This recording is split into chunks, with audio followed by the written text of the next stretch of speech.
Assalamualaikum warahmatullahi wabarakatuh. Halo semuanya, kembali lagi bersama saya Dita Rahmadini. Di video sebelumnya, saya telah menjelaskan sedikit tentang inventory atau persediaan. Pada video part 1, saya telah menjelaskan batas penilaian persediaan, di mana penilaian persediaan adalah menentukan berapa nilai persediaan barang dagangan akhir yang akan disajikan sebagai nilai persediaan barang dagangan pada laporan posisi keuangan perusahaan dalam satuan mata uang. Pada video kedua ini, saya akan menjelaskan tentang dampak dari penggunaan asumsi harga perolehan dari metode FIFO, LIFO, dan rata-rata terhadap pajak yang akan dibayarkan oleh perusahaan dan laba bersih yang akan dihasilkan. Untuk perusahaan yang menggunakan metode SAK IFRS, hanya dua metode saja yang diperbolehkan, yaitu metode FIFO dan rata-rata. Metode LIFO tidak diperkenankan karena metode LIFO akan menghasilkan laba bersih yang lebih kecil atau paling kecil, sehingga pajak yang dibayarkan juga kecil.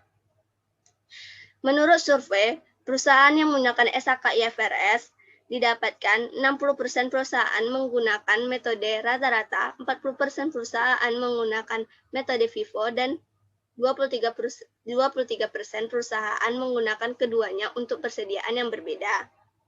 Saya akan menjelaskan contoh dari perbandingan dari metode FIFO, LIFO, dan rata-rata, dan memberikan sedikit penjelasan mengapa metode LIFO tidak diperkenankan di dalam SAK IFRS. Saya akan share screen.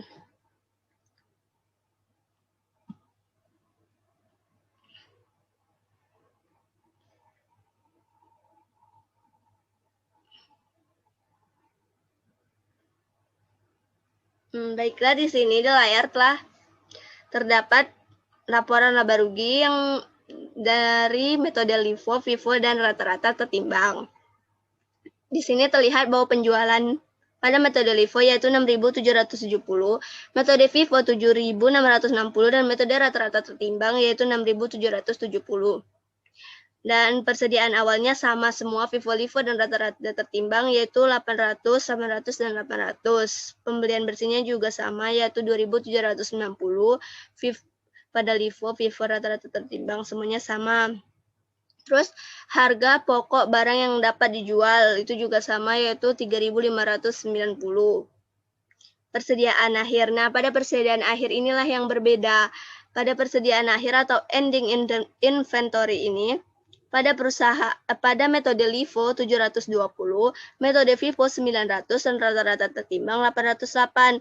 Di situ terlihat kalau metode LIFO menghasilkan persediaan akhir paling sedikit, paling rendah, yaitu karena jika kita menghitung ending inventory pada metode LIFO, yaitu dengan mengalihkan unit yang tersisa dengan harga perolehan per unit urut dari perolehan awal. Itulah mengapa ending inventory pada metode LIFO itu paling kecil.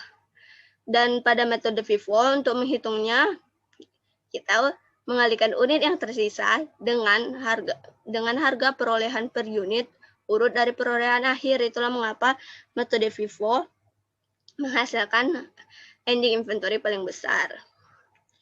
Terus selanjutnya yaitu harga pokok penjualan atau HPP, yaitu dengan mengurangkan cost of goods available for sale atau harga pokok barang yang dapat dijual dengan persediaan akhir. Pada metode LIFO yaitu dihasilkan nilainya senilai 2.870.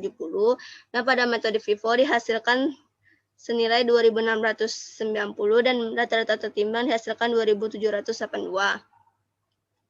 Terus kita lihat laba kotornya. Laba kotor itu atau gross profit dihitung dengan mengurangkan penjualan dengan harga pokok penjualan, yaitu 6.770 untuk metode LIFO dikurangkan dengan 2.870 sehingga dihasilkan 3.900, dan metode FIFO juga sama, 7.660 dikurangkan dengan 2.690 sehingga dihasilkan 4.080. Metode rata-rata tertimbang 6.770 dikurangkan dengan 2.782 sehingga dihasilkan 3.988.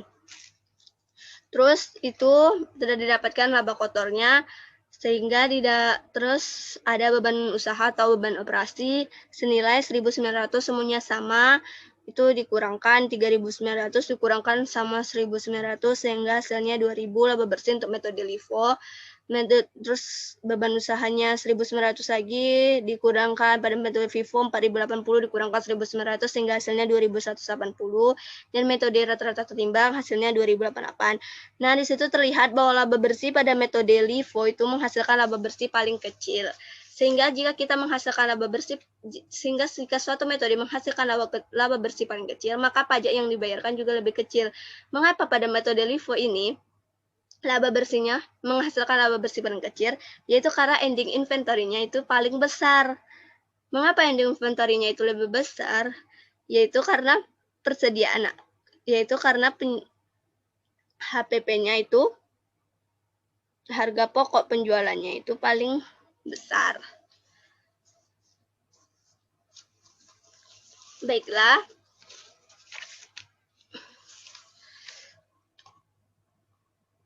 Maka terbukti bahwa metode LIFO itu tidak efektif untuk digunakan dan tidak diperkenankan oleh SAK IFRS. Metode LIFO akan membuat perusahaan membayar pajak yang lebih kecil. Untuk pada situasi yang sekarang, situasi inflasi, harga semakin lama itu semakin meningkat, sehingga metode yang paling efektif untuk digunakan yaitu metode FIFO, karena metode FIFO itu menunjukkan harga yang sekarang. Karena metode FIFO mengalihkan unit entry sah dengan harga perolehan urut dari harga perolehan akhir, sehingga sesuai dengan harga yang sekarang ini. Jika metode rata-rata itu di bawah harga yang sekarang ini. Selanjutnya saya akan menjelaskan tentang jika perusahaan menggunakan metode penilaian persediaan berdasarkan lower of cost or net realizable value atau LCNRV. Nah, metode LCNRV ini adalah metode yang digunakan oleh perusahaan seperti perusahaan yang menjual handphone.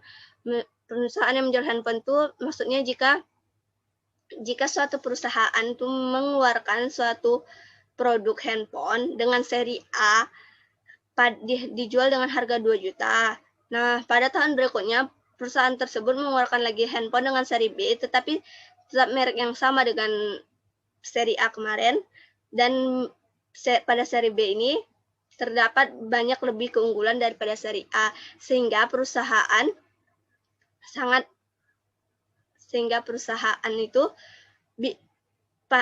seri A ini tadi tidak laku lagi di pasaran karena sudah ada seri B dengan harga 2.500.000 yang lebih banyak keunggulannya, sehingga pembeli berpikir untuk membeli seri B karena harga seri B tidak terlalu jauh, tidak terlalu tinggi dan kualitasnya lebih bagus, sehingga seri A ini tadi udah usang sehingga itulah perusahaan menggunakan metode yang namanya LCRNV untuk menilai persediaannya untuk bagaimana barang A ini bisa terjual. Metode LCNRV adalah metode, ya bisa dikatakan metode untuk memilih mana yang lebih kecil, yaitu harga perolehan atau NRV-nya. Yaitu untuk menghitungnya nanti itu dengan mengalihkan unit yang tersisa dengan yang mana yang lebih kecil, yaitu harga perolehan atau NRV-nya. Kita langsung ke contoh aja ya.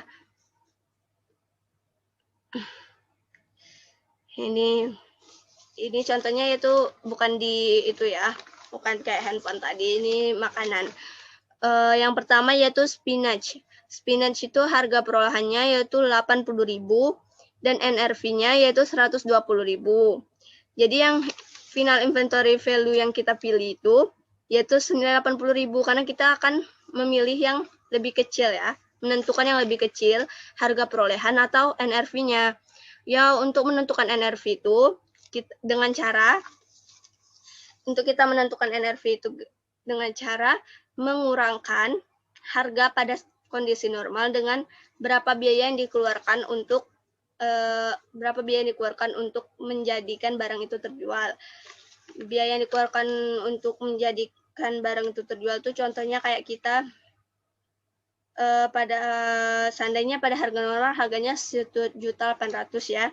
Terus kita kasih diskon 10% pada barang tersebut. Nah, itulah biaya yang dikeluarkan untuk agar barang itu terjual.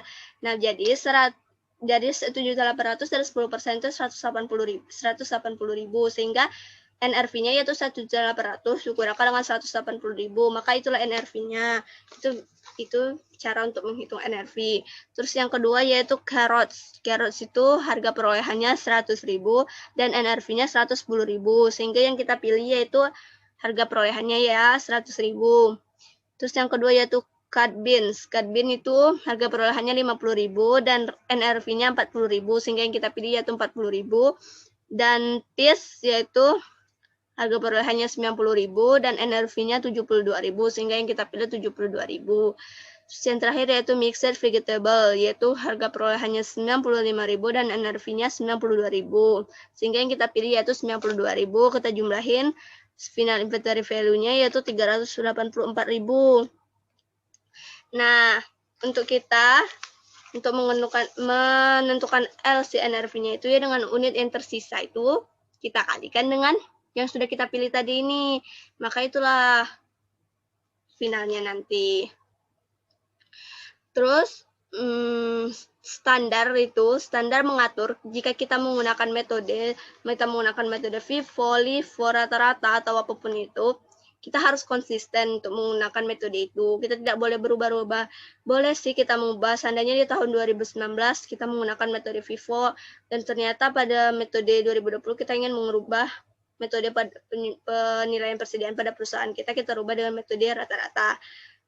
Itu diperkenankan, tetapi kita harus mengubah pada laporan posisi keuangan penilaian persediaan kita pada metode pada tahun 2019 kita harus rubah lagi, kita harus mengulang dengan metode yang kita pilih rata-rata. Padahal sebelumnya kita menggunakan metode FIFO, tapi karena kita ingin mengubah di 2020 dengan metode rata-rata, kita harus mengulang penilaian persediaan kita dengan metode rata-rata.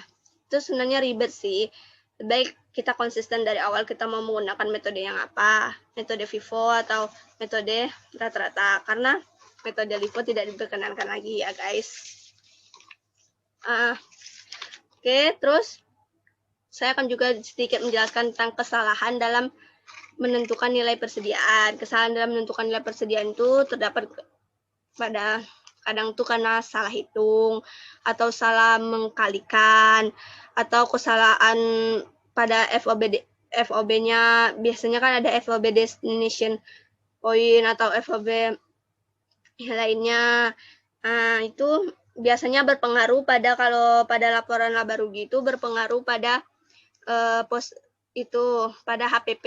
Kalau pada laporan posisi keuangan itu berpengaruh terhadap ending inventory-nya.